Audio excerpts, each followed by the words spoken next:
Bismillahirrahmanirrahim. Assalamualaikum warahmatullahi wabarakatuh.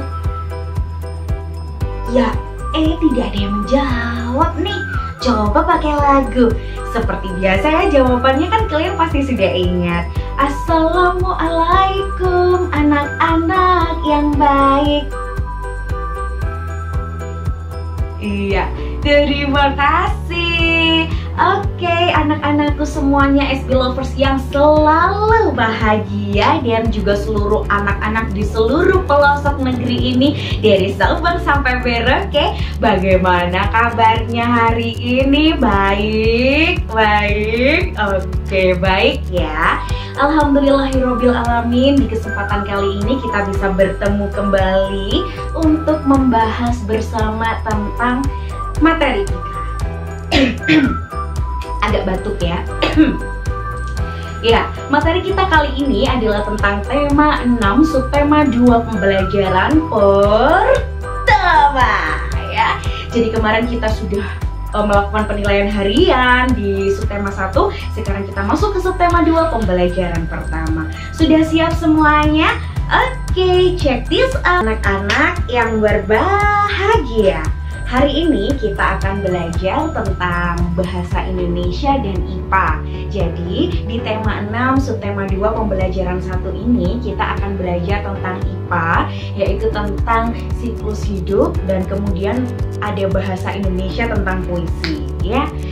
Pastinya ini sudah diterangkan, sudah ada di subtema 1, hanya saja di sini Miss Vika menambahkan ya. Yang pertama yang akan Miss Vika jelaskan adalah IPA tentang metamorfosis. Kalau untuk apa itu metamorfosis, kalian pasti sudah paham kan? Iya, itu sudah ada ya pembahasannya di subtema 1. Nah, kali ini kita akan lebih ke contoh-contohnya.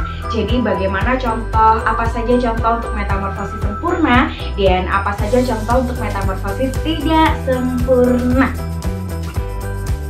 Ya. Bisa kita lihat di contoh sebelah sini. Iya, kita lihat di sini ada gambar kata ya anak-anak ya. Kata melompati ya. Kata ini dia metamorfosis sempurna atau tidak sempurna? Apa?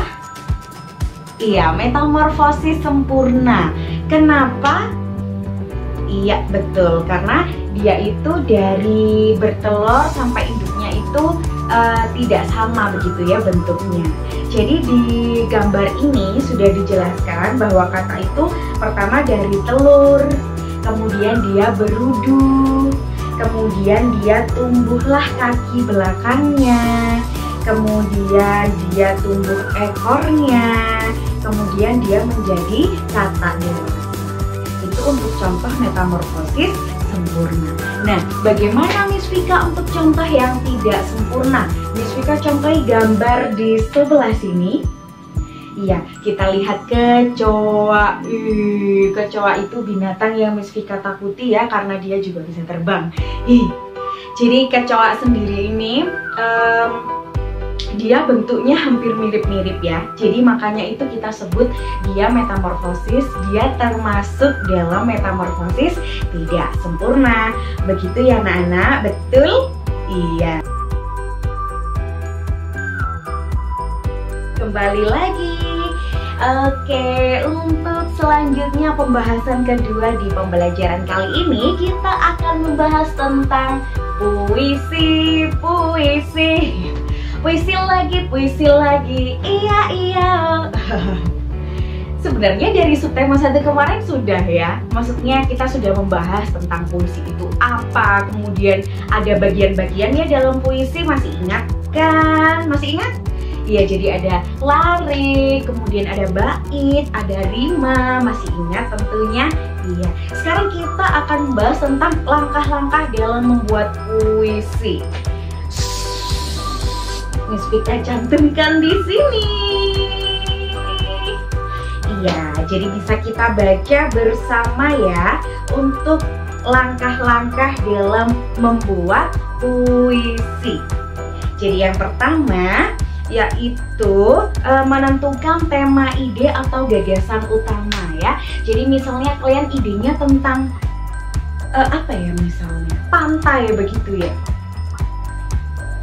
punya ide tentang pantai begitu ya. Jadi kalian kata-kata atau kosakata di dalam puisi tersebut itu ya harus sesuai dengan ide kalian, bertemakan pantai tersebut. Jadi tidak boleh maksudnya yang kalian ngobrolin pantai kok isinya tentang pegunungan, kan tidak nyambung ya anak-anak ya.